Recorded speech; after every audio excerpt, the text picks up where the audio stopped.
Bon, aujourd'hui, on va faire la section 2.8, donc la dérivée comme une fonction. C'est la dernière section avant l'examen, donc ça vaut la peine de bien la faire. Aujourd'hui, on va extrapoler un peu notre définition de la dérivée. Donc, dans les dernières fois, on faisait des dérivées en un point. Là, on va voir la dérivée comme une fonction. Grosso modo, c'est quoi l'avantage de voir la dérivée comme une fonction? Ben, on l'a vu au dernier cours, ça peut être une opération qui est très répétitive de calculer la pente d'une droite tangente. Je m'explique. Donc, si je remonte dans ce qu'on avait fait plus haut, donc à l'exemple ici, je vous ai demandé de faire la dérivée de la droite tangente, donc de trouver la pente de la droite tangente au point 4, et ça avait généré le calcul qui est ici.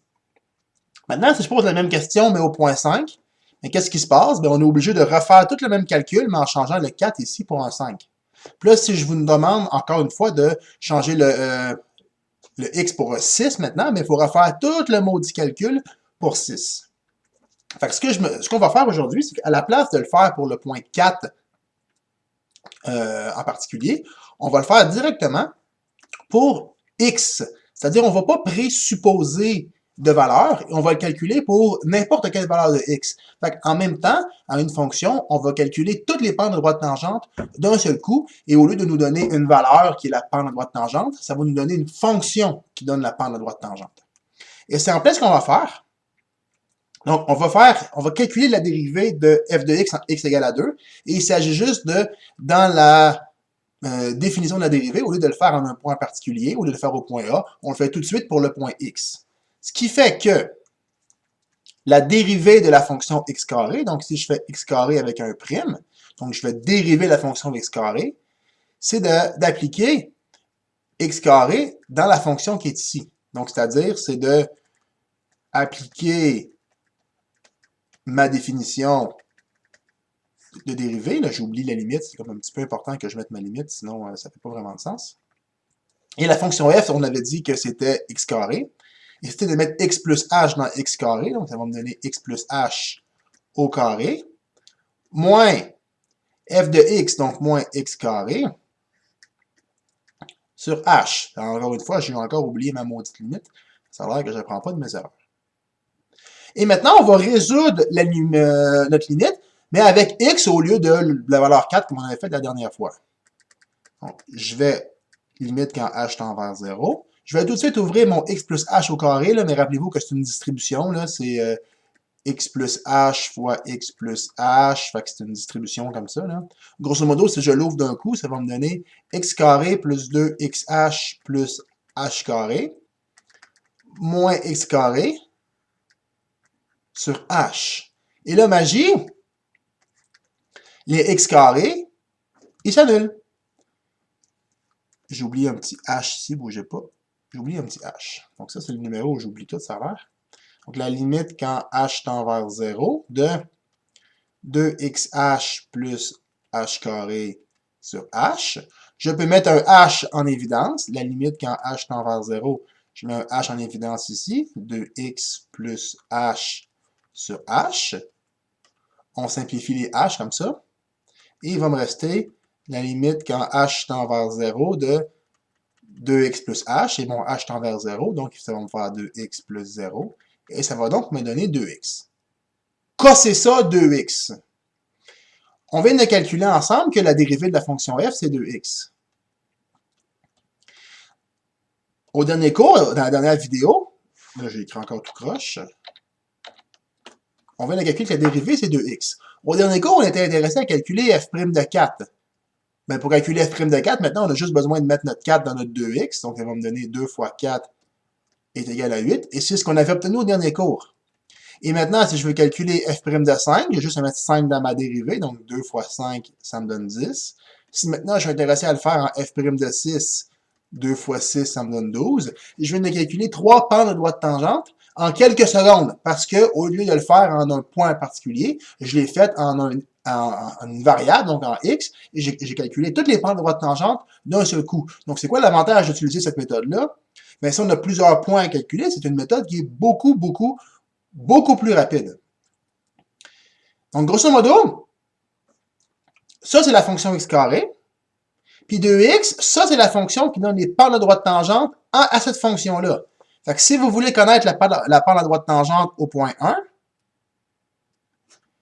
Allez voir dans la fonction dérivée en 1, la valeur de sortie ici en y, c'est ça la valeur de la pente. Donc ici, la droite, elle va être de la forme y est égale à 2x plus b. Si vous voulez avoir au point 2, la valeur de la pente, c'est 4.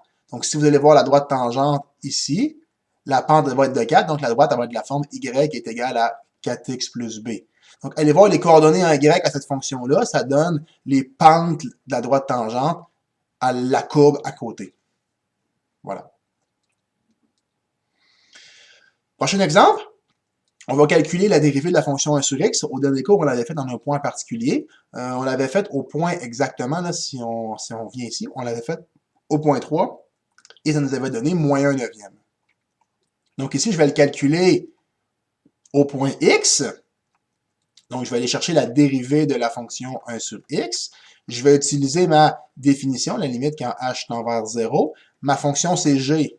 Fait que je vais l'écrire avec g de x plus h moins g de x sur h, comme ça. Ça va me donner la limite quand h tend vers 0 de 1 sur x plus h moins 1 sur x sur h. Maintenant, je vais additionner mes fractions. Je vais faire fois x en haut, en bas. Je vais faire fois x plus h en haut, en bas.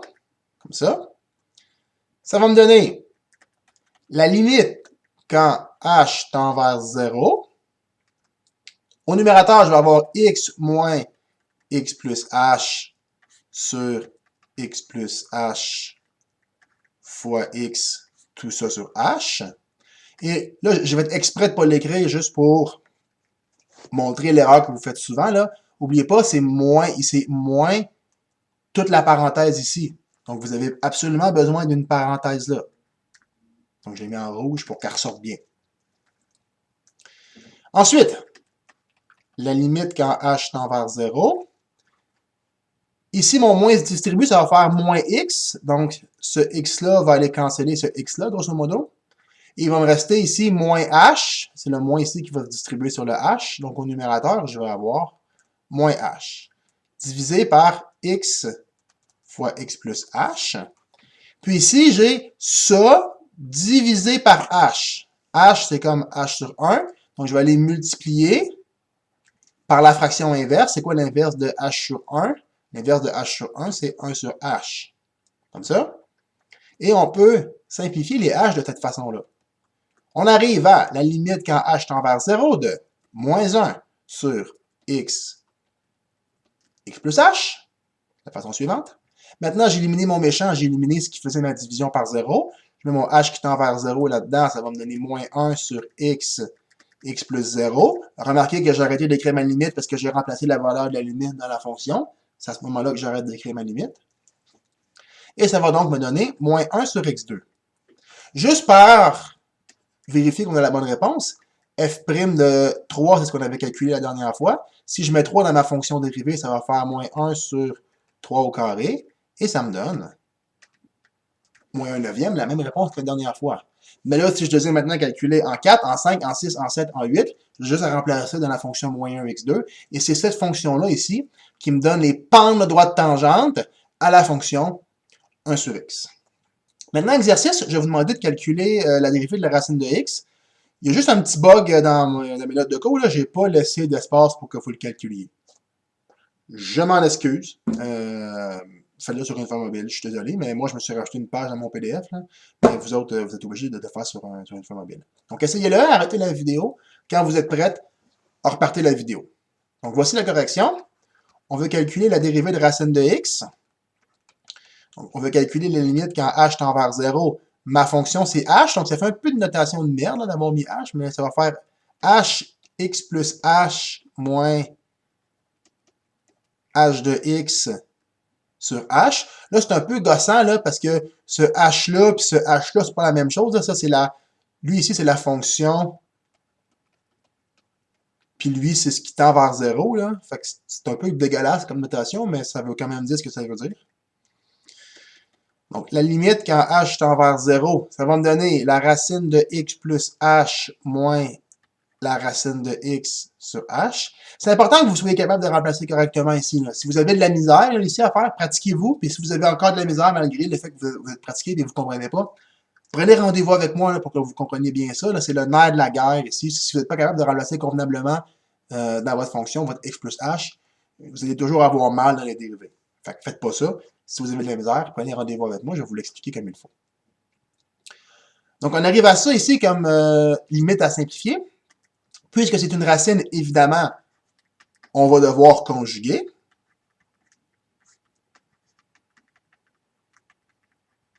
Comme ça. Ensuite, on se ramasse au numérateur avec la différence de carré à l'envers. Donc, ça va faire la racine de x plus h au carré moins la racine de x au carré sur h. Mais au dénominateur, je vais avoir encore l'autre morceau de mon conjugué qui va traîner ici. Là. Comme ça. Donc, la limite quand h tend vers 0. On s'entend, la racine de ici, là, ici. La racine de x plus h au carré, c'est juste x plus h. Puis la racine de x au carré, c'est juste x. Fait que qu'est-ce que j'ai? J'ai x plus h moins x. Les x vont se canceller. Il va rester h. En bas, il va me rester h, racine de x plus h, plus racine de x. On tue le méchant, on tue les h.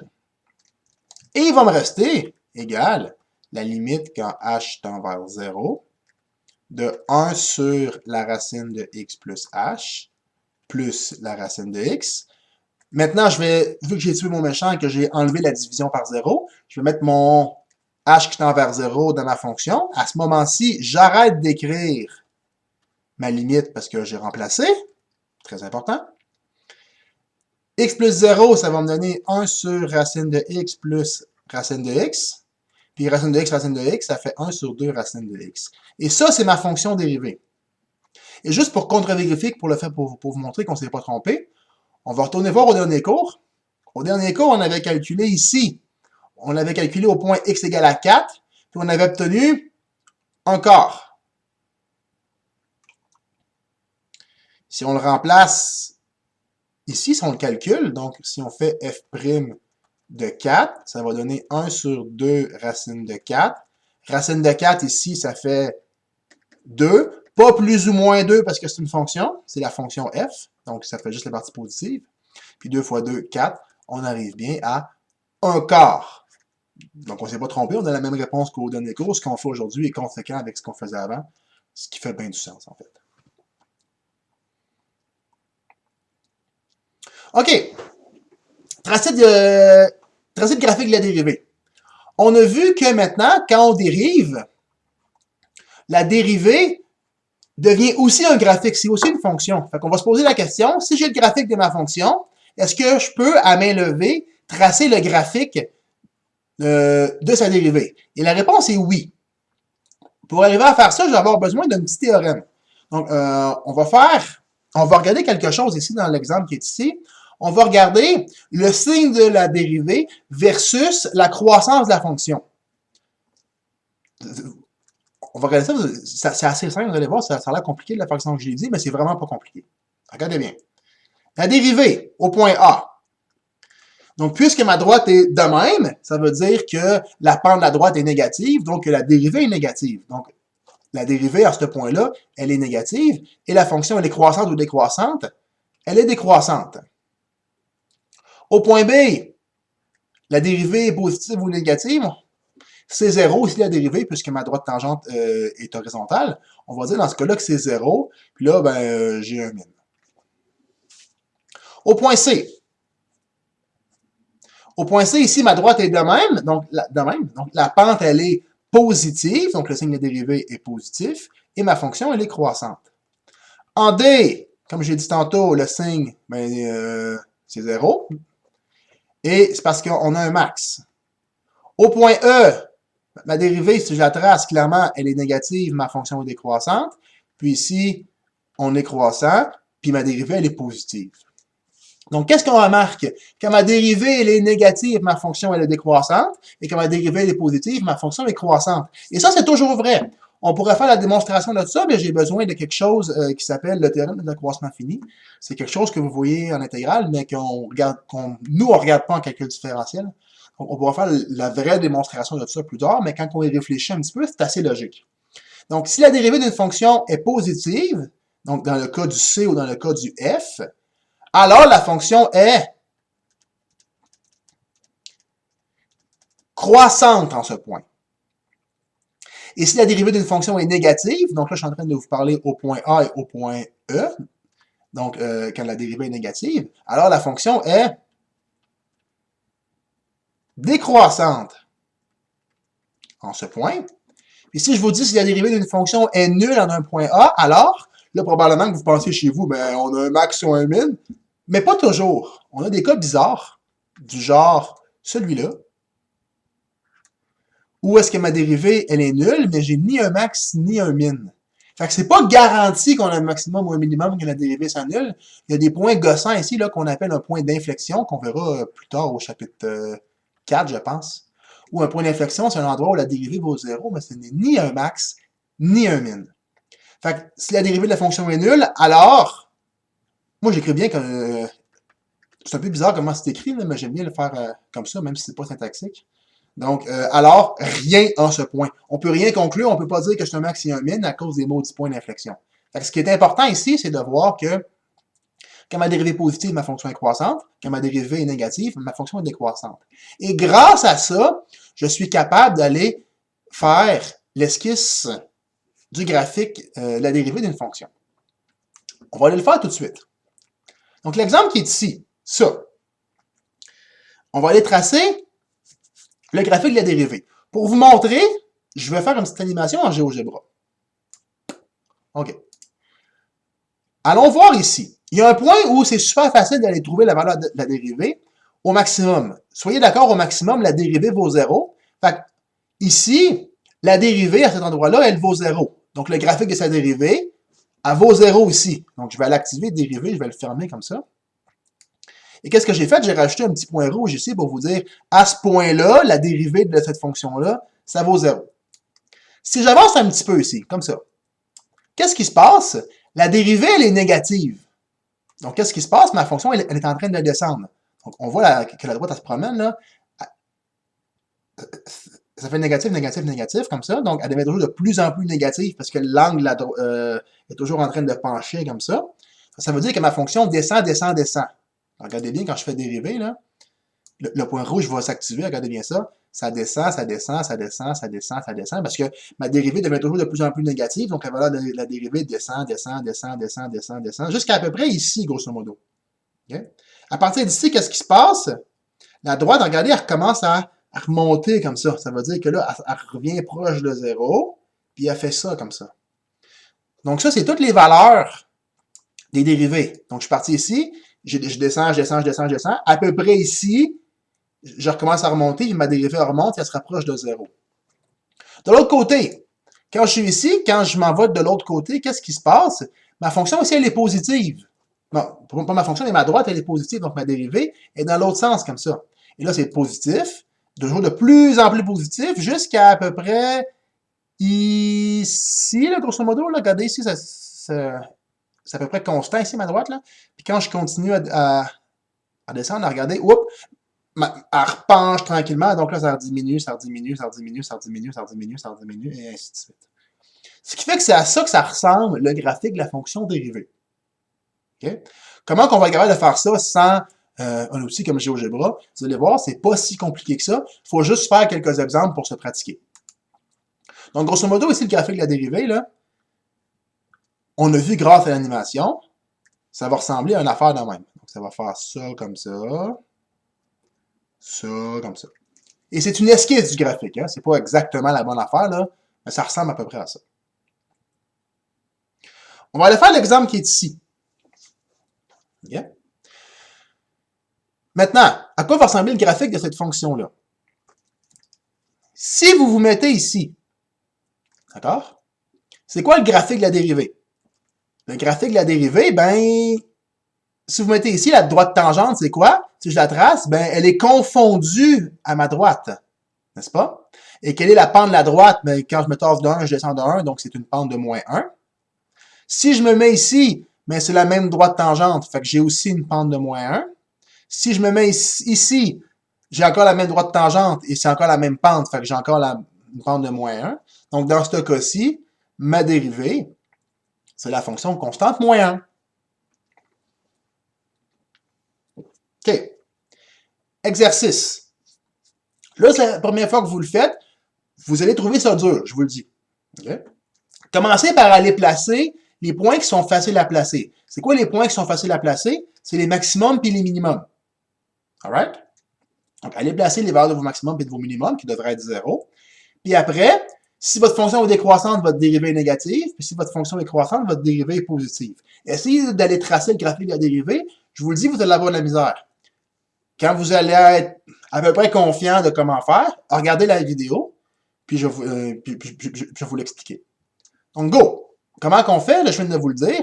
Placez le max puis le min. Donc, le max, ici, ma dérivée vaut 0. Puis ici, au point qui est là, sur l'endroit aussi, on ma dérivée vaut 0. OK, parfait. Qu'est-ce qui se passe ici? Donc, ici, mon max, mon min. Ici, qu'est-ce qui se passe? Ma dérivée, elle est super positive. Puis plus j'avance, plus ma droite tangente va diminuer. On va aller ici, qu'est-ce qui se passe? Plus la pente a tendance à diminuer comme ça. Donc, elle part très droite, puis plus on avance sur la fonction, plus la pente a tendance à baisser comme ça. Donc, qu'est-ce qui se produit en réalité? C'est-à-dire, vous partez très très haut ici, parce qu'ici, votre pente est très très haute, puis plus vous avancez sur votre fonction, plus ça diminue pour vous rapprocher de votre 0. Fait que vous partez très très élevé, et vous diminuez jusqu'à votre 0, comme ça. Ensuite, ici, qu'est-ce qui se produit après, quand vous avancez un petit peu? Votre fonction redevient positive, comme ça. Votre dérivée revient positive parce que votre fonction est encore croissante. Donc, vous montez, ça monte, ça monte, ça monte. Ici, ça revient à 0. Ma droite tangente, elle revient à 0. Fait il faut que votre droite, elle monte comme ça, puis après, elle redescende. Ça veut dire que votre dérivée, elle monte, il faut qu'elle redescende parce qu'il faut qu'elle revienne à 0 ici. Puis après, qu'est-ce qui se passe? Vous faites juste tomber en flèche, donc vous diminuez de plus en plus, vous diminuez de plus en plus, donc votre droite tangente, elle diminue comme ça, diminue. Donc vous devenez négatif, puis vous chutez comme ça.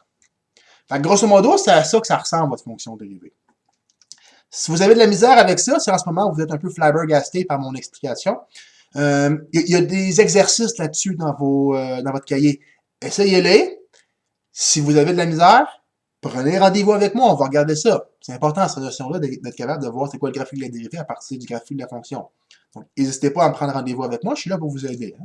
Je suis votre prof. Je suis payé pour ça. Puis en plus, j'aime ça, fait que c'est bien correct. OK! D'autres notations pour la dérivée. Puis en plus, ce petit bout-là de matière, ça vient avec un cours d'histoire gratuit. Fait que je vous le charge pas, ça vient avec le cours.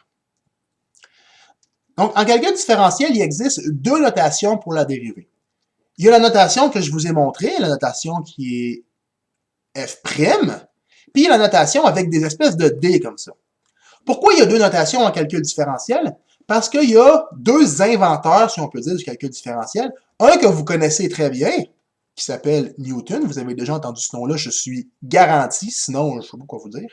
Et un autre nom que vous ne connaissez pas du tout, qui s'appelle Leibniz. Je pense que je l'ai écrit comme faux, Leibniz. C'est un Allemand, fait que quand on écrit un mot en allemand et on ne peut pas faire de faute, c'est trop compliqué. Donc, Isaac Newton et Gottfried Leibniz. Gottfried, c'est son prénom, c'est pas dit en passant. Pas un super bon nom, mais je m'excuse. OK, donc Newton, Leibniz. Newton, c'est lui qui a inventé la notation des primes. Donc, les f' de x, c'est lui qui l'a inventé. Et Leibniz, lui, il a inventé la notation d sur dx. Donc, ça veut dire quoi, ça, d sur dx de f de x? Le d en haut, il veut dire la dérivée de f par rapport à x. Donc, le x qui est en dessous, il dit par rapport à quelle lettre on dérive. Newton, lui, il avait fait la notation avec des primes qui est beaucoup plus légère à manipuler. Donc, pourquoi il y a eu deux inventeurs au calcul différentiel? En fait, l'idée de base du calcul différentiel vient de notre ami Leibniz. Leibniz, c'est lui qui a imaginé le principe de base du calcul différentiel. Et à l'époque, la communauté scientifique étant très répartie en Europe, parce que ça se passait surtout en Europe, Il fallait qu'ils communiquent ensemble. Et évidemment, à ces époques-là, donc Newton est dans les années 1600 à peu près, là, Leibniz aussi en l'occurrence, pour pouvoir s'écrire, il ne pouvait pas utiliser Facebook, il s'écrivait des lettres. Et Leibniz était réputé pour avoir une immense quantité de correspondants. Il envoyait des lettres à toute la communauté scientifique à travers l'Europe. Et là, il a écrit à Newton, qui était aussi un grand spécialiste de la physique des mathématiques, il a écrit à Newton son idée pour le calcul différentiel. Et Newton, au lieu de se dire « Ah, c'est une bonne idée, Leibniz, on va travailler ensemble », il a dit « Fuck you, je travaille tout seul de mon bord, puis arrange-toi avec tes troubles. » Fait que Newton s'est mis à travailler de son côté, il a inventé le calcul différentiel, puisqu'il a travaillé de son bord, il a inventé la notation qu'il voulait, donc la notation des primes qui est ici. Et Leibniz, qui a travaillé de son côté, il a inventé la notation d sur dx, qui est ici.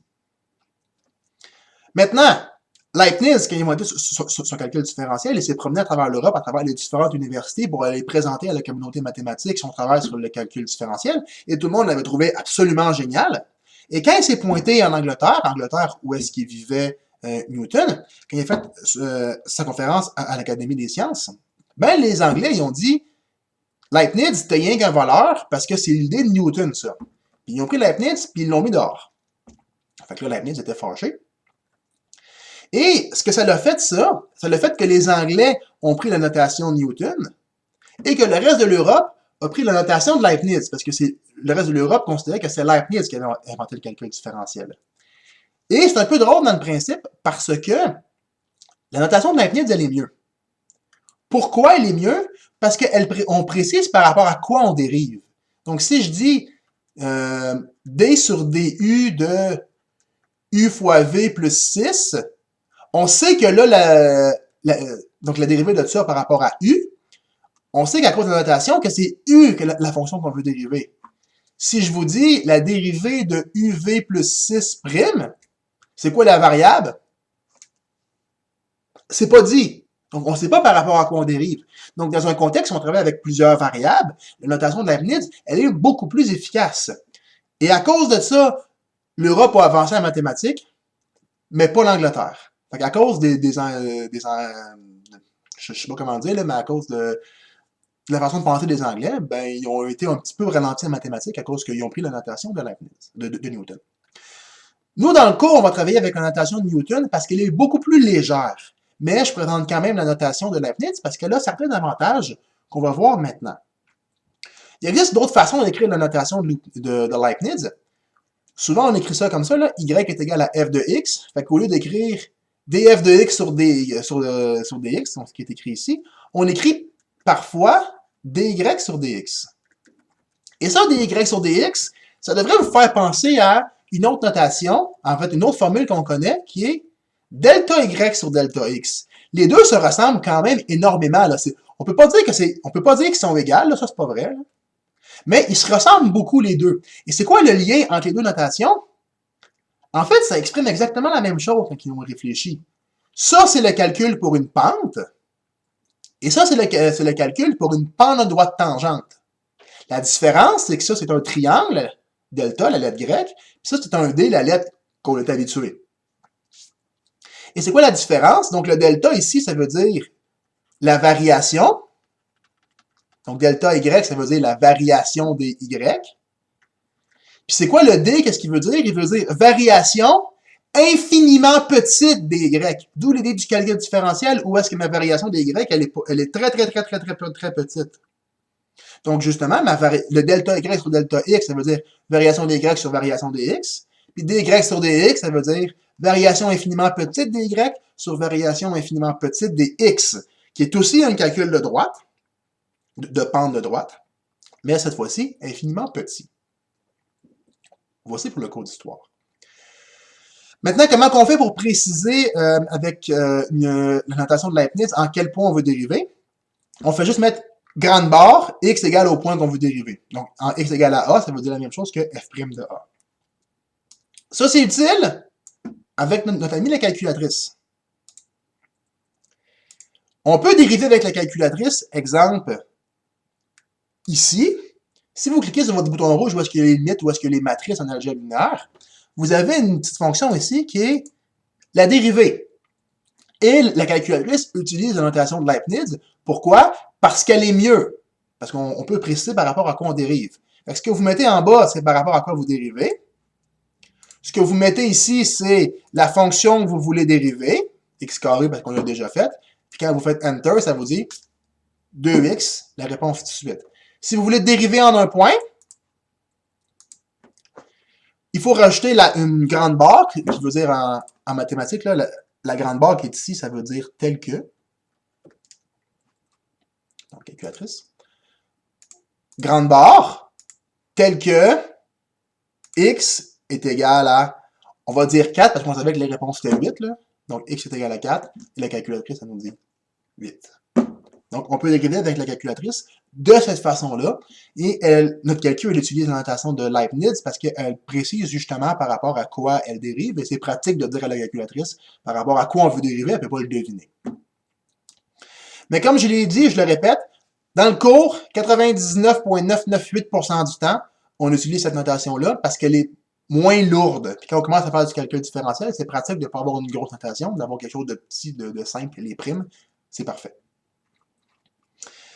Et l'autre utilité de la notation de Leibniz, c'est ce qui nous permet d'aller interpréter une dérivée dans un contexte. Qu'est-ce que je veux dire par là? Donc, si je vous dis soit l'exemple qui est ici, donc soit la fonction blablabla, le prix en dollars d'une action à la bourse de Toronto où T est le nombre d'heures écoulées depuis l'ouverture des marchés, calculer P' de 2 et interpréter cette valeur.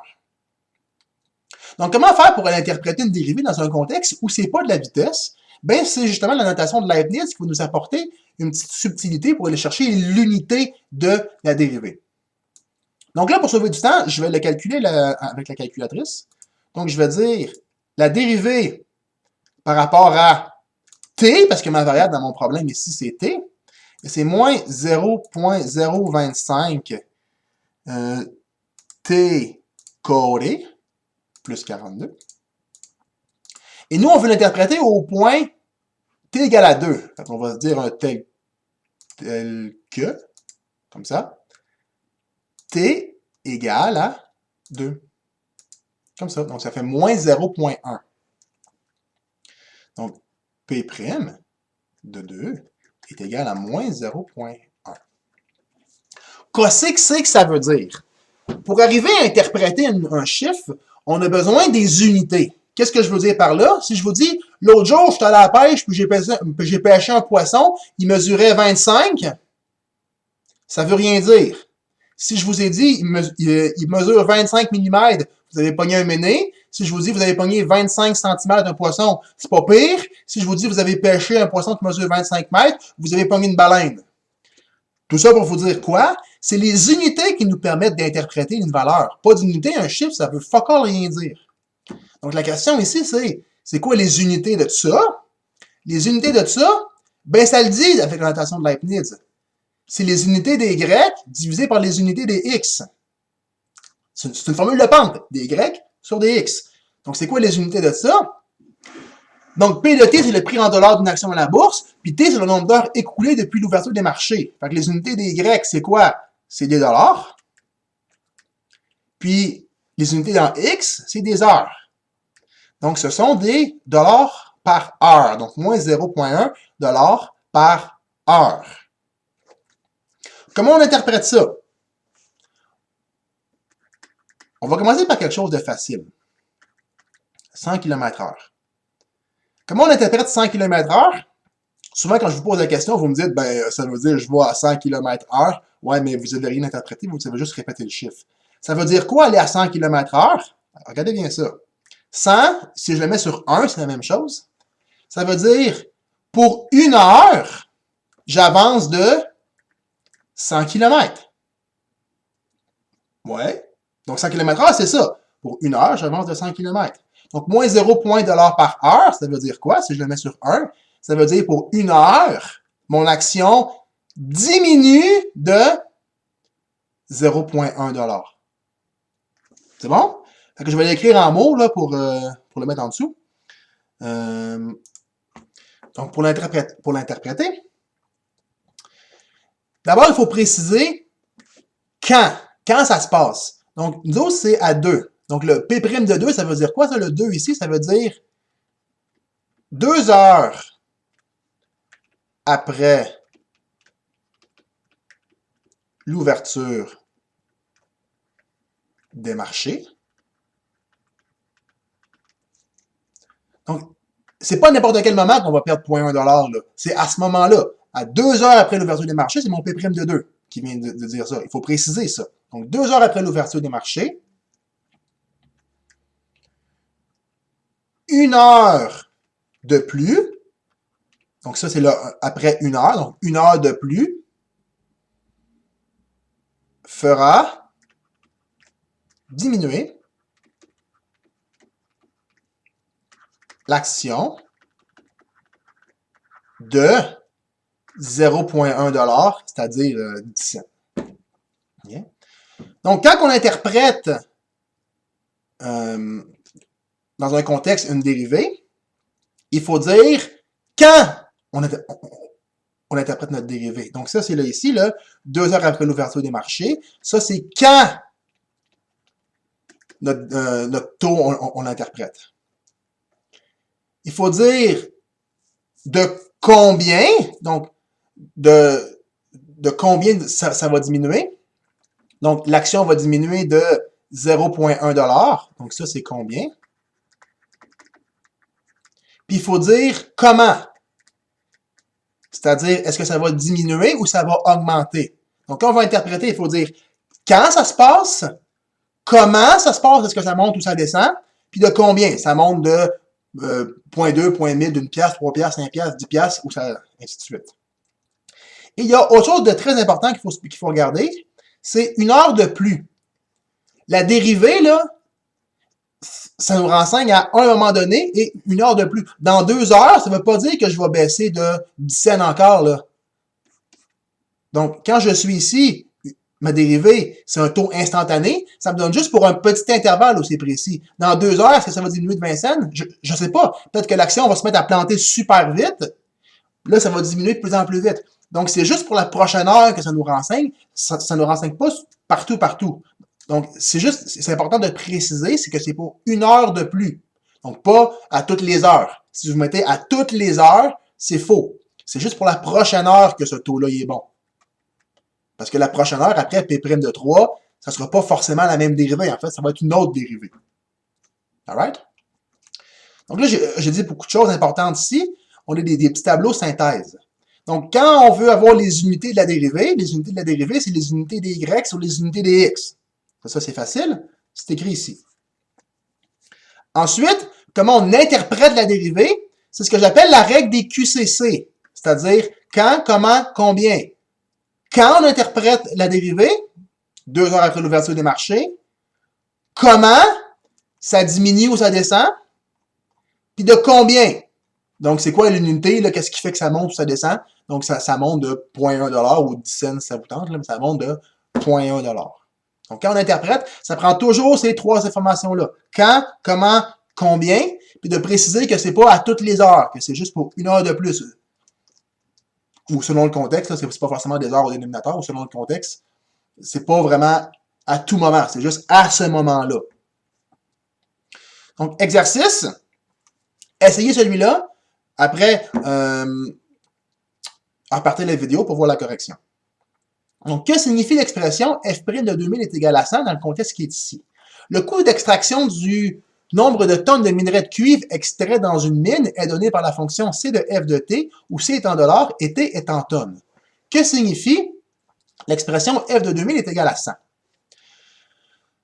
Or, les unités de ma dérivée, c'est toujours les y sur les x, et j'ai besoin de mes unités pour pouvoir interpréter. Donc, c'est quoi mes y? Mes y, c'est en dollars. Donc, ce sont des dollars. Et T, c'est des tonnes. Donc, des dollars par tonne.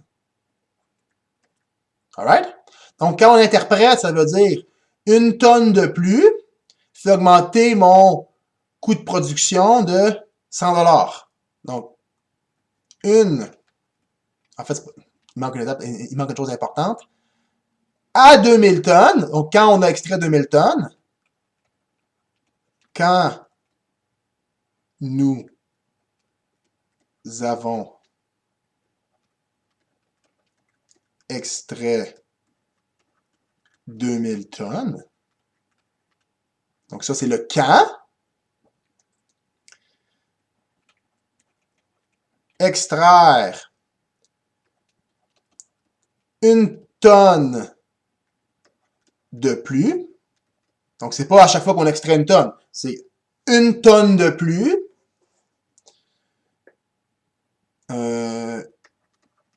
Coûtera 100 $ de plus. Donc, quand à 2000 tonnes, ça va me coûter 100 $ de plus. Comment? Combien? 100 $. Donc, le de plus, c'est le comment. Le 100 $, c'est le combien. Right? Et là, la question, ça vaut-tu la peine de l'extraire? Ben, ça dépend combien vous vendez votre tonne de minerai, là. Si vous la vendez 1000 $, votre tonne, extrayez-la. Si vous la vendez 50 $, votre tonne, extrayez-la pas. Donc, ça, c'est une autre question qui n'a pas vraiment rapport au cours. Je vous invite à suivre un cours d'économie si vous voulez répondre à cette question-là. D'ailleurs, en économie, on utilise beaucoup les dérivés. Soit dit en passant. Exercice. Si Q égale à F de P, indique le nombre de kilogrammes de sucre produit quand le prix unitaire est de P $.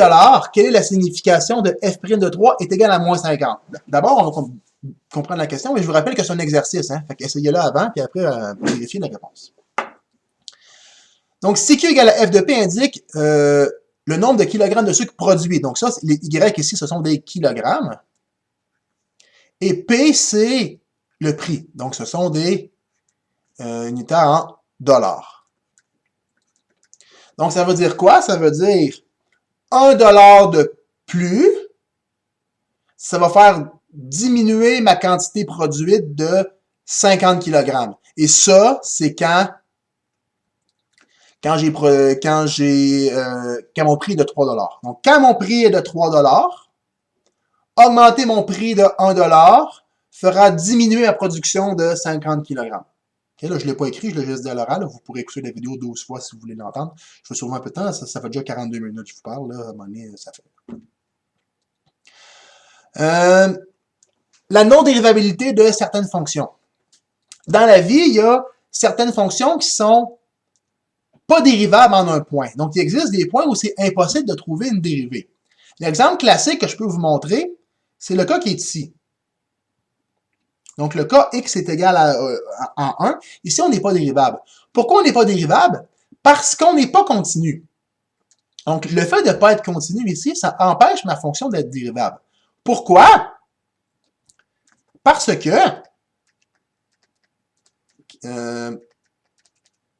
donc ici, c'est si je m'en viens au point 1, là, la limite quand h tend vers 0 plus f de 1 sur h. Si je veux calculer ma dérivée exactement ici, je peux aller voir ma dérivée à gauche ou aller voir ma dérivée à droite. On n'avait pas regardé les limites à gauche et les limites à droite encore avec les dérivées, mais on peut le faire. Qu'est-ce que ça veut dire, regarder une limite à gauche et une limite à droite avec les dérivées? Ben, si je prends mon point ici et je veux calculer la dérivée avec la à gauche, ça veut dire que je viens choisir un point infiniment proche de mon autre point, mais à gauche. Ce qui fait que si je prends un point très proche de par la gauche, ma droite tangente, elle ressemble à ça. Puis si je vais voir ma limite à droite, ça veut dire que je prends mon point où je veux dériver et je prends un point infiniment proche, mais de par la droite. Mon point infiniment proche de par la droite, il va ressembler à ça ici. Ça veut dire que ma droite tangente, elle ressemble à ça. Donc, la valeur de ma limite à gauche, c'est la pente de cette droite-là. La valeur de ma limite à droite, c'est la valeur de cette pente-là. Est-ce que c'est la même pente? Clairement pas. Or, on n'est pas dérivable ici. Alright? Donc, si j'ai un endroit où ma fonction n'est pas dérivable, ben, excusez-moi, si j'ai un endroit où ma fonction n'est pas continue, alors ma fonction n'est pas dérivable en ce point-là. Exemple ici. Maintenant, j'inverse la question. Si ma fonction est continue, est-ce que c'est dérivable? Et là, je vais répondre à la question tout de suite parce que vous ne pouvez pas me répondre. Hein? Il y a une webcam. Hein? Donc, la réponse est non. Il existe un cas où c'est continu, mais c'est quand même pas dérivable. Et le cas classique, c'est la valeur absolue.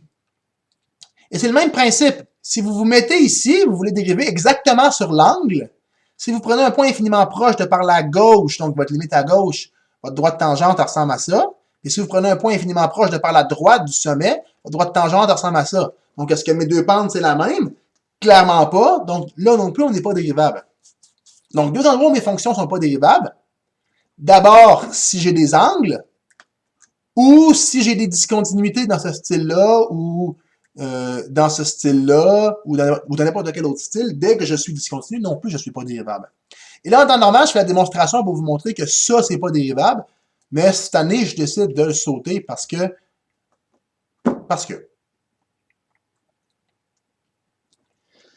Maintenant, dans l'autre sens, si ma fonction est dérivable, est-ce qu'elle est continue? Donc, est-ce que dérivable, ça implique que ma fonction est continue? Donc, ce que je viens de vous dire plus haut, là, je viens de vous dire que si ma fonction est continue, ben, c'est pas vrai que ça implique que c'est dérivable. Souvent, ça l'est, mais c'est pas garanti. Maintenant, de l'autre côté, si c'est dérivable, est-ce que ma fonction est continue? La réponse, ça va être oui, et l'explication, la voici. Ce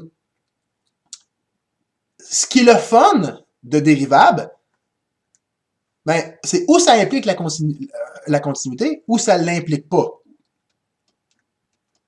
Qu'est-ce que je veux dire par là? Ben, j'ai pas le choix. Dérivable, ou ça implique continu, ou ça l'implique pas. C'est exactement un ou exactement l'autre. L'exemple classique, c'est si je joue au pile ou face. Pile ou face, j'ai deux choix. Si je lance une pièce dans les airs et je l'attrape, ben, ou c'est pile, ou c'est face, n'est-ce pas? Et j'ai un ou l'autre, j'ai pas le choix. Okay? Donc, ce qui est le fun du pile ou face, c'est que je peux vous dire c'est pile, auquel cas c'est pile, ou je peux vous dire c'est pas face. Et si je vous dis c'est pas face, conclusion, c'est pile. Alright? Et c'est ça qu'on va appliquer ici. Dérivable, ou ça implique que c'est continu, ou ça l'implique pas, c'est un ou l'autre. Fait qu'à la place de montrer que dérivable, ça implique continu, je vais montrer que dérivable, ça peut pas impliquer pas continu. Fait que je vais montrer que lui est faux, que dérivable, ça peut pas impliquer pas continu.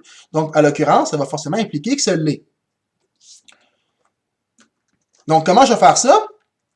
Pas continu, je sais que si ma fonction est pas continue, s'il y a un saut, automatiquement, c'est pas dérivable. Donc, si j'ai une fonction dérivable, puis ça implique que c'est pas continu, je sais que ça implique pas dérivable. Ça veut dire que dérivable implique pas dérivable. What the fuck? Donc, c'est pas ce cas-là. Ça se peut pas. Conclusion, c'est pas pile, c'est face. Donc, dérivable doit impliquer continu.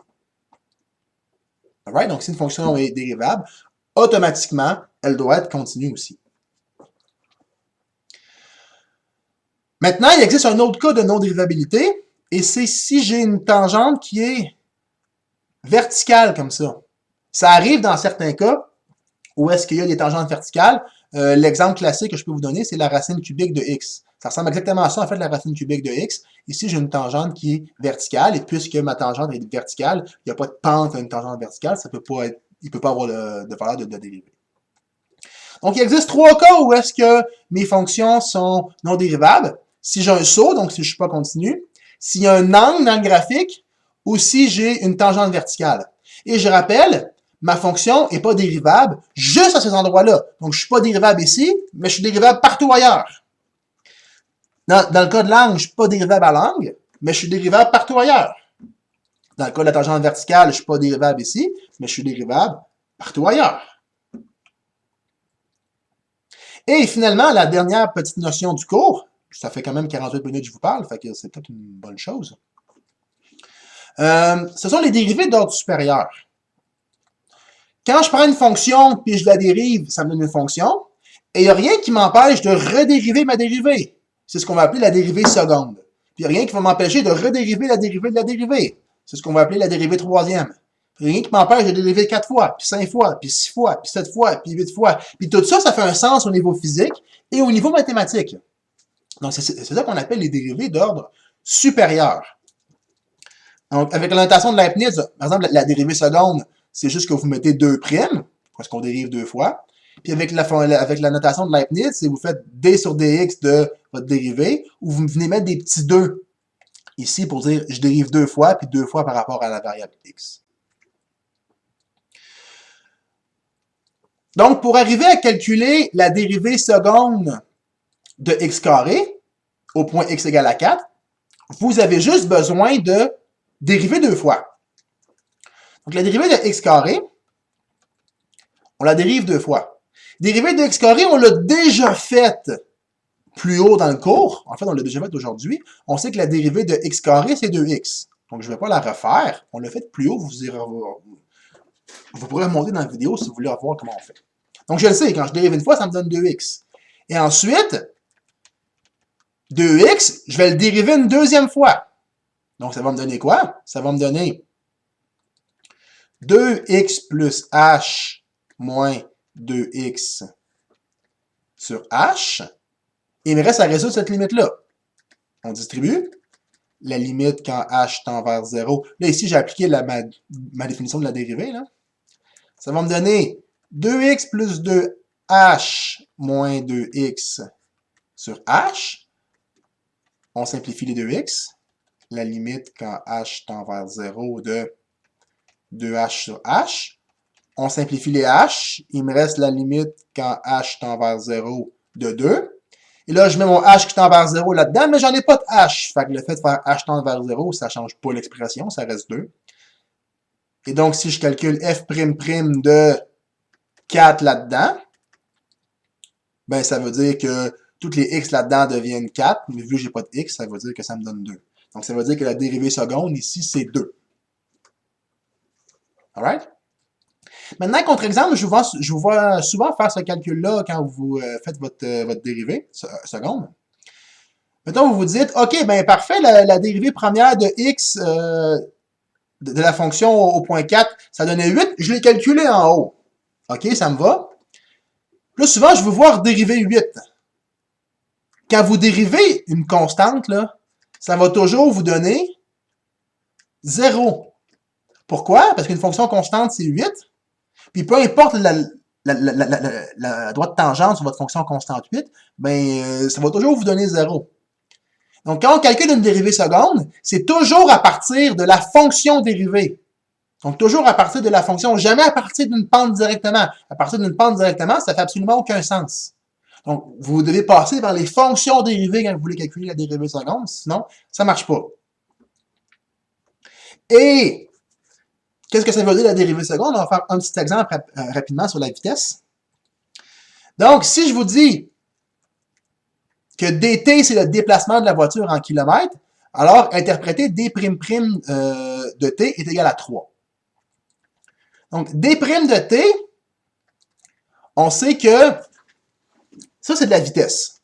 La dérivée du déplacement, on l'a déjà dit ensemble, c'est de la vitesse.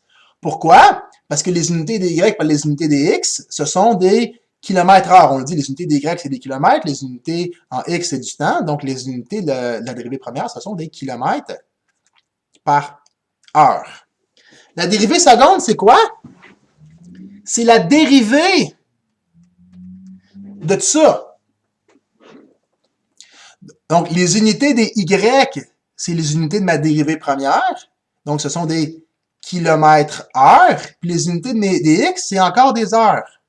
Fait que mon 3, là, c'est des 3 km/h par heure. Puis si je multiplie par la fraction inverse, ça me donne 3 km par heure carrée. Et ça, vous le savez, c'est les unités de l'accélération. Donc, la dérivée seconde, dans un contexte de déplacement, ça correspond à l'accélération. Donc, ça veut dire quelque chose, la dérivée seconde, ça vaut la peine d'en parler. Et ça vaut la peine de parler de ça. Moi, quand j'étais au cégep, puis au secondaire, quand j'ai commencé à voir les unités de l'accélération, maudit que je comprenais pas ça, moi, des h carrés, qu'est-ce que ça voulait dire.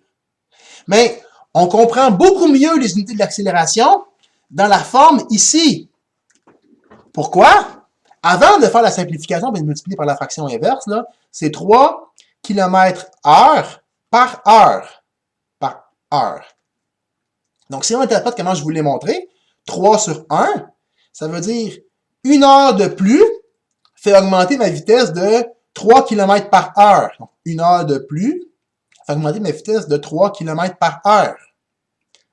Donc, en l'interprétant comme ça, c'est bien plus clair qu'en l'interprétant comme ça. Si j'essaie de l'interpréter ici, là, 1 heure carrée de plus fait augmenter 3 km, ça veut fuck all rien dire. Donc, quand on le regarde de même, là, on comprend c'est quoi les unités de l'accélération. Quand on regarde de même, l'unité veut pas dire grand-chose. Donc, si jamais dans votre vie, vous vous demandez pourquoi, c'est quoi ça des unités par heure carrée, c'est les mathématiques qui fait ici que c'est pas comprenable. Avant de simplifier, la forme ici, elle est beaucoup plus comprenable pour expliquer les unités de l'accélération. Bon, je pense que la vidéo est assez longue comme ça. C'était la dernière vidéo pour la matière de l'examen. Donc, n'oubliez pas, allez faire vos exercices, posez-moi des questions, prenez des rendez-vous team avec moi, venez en classe me poser des questions. Vous allez tous venir dans la semaine avant l'examen, donc venez me voir en classe, harcelez-moi de questions, je suis là pour vous aider, allez au CAM, n'hésitez pas, ça me fait plaisir de vous aider, c'est mon travail. Donc là-dessus, travaillez bien, bon succès pour l'examen, on se revoit soit à l'examen, soit dans les cours de révision. Je vous souhaite un très bon travail.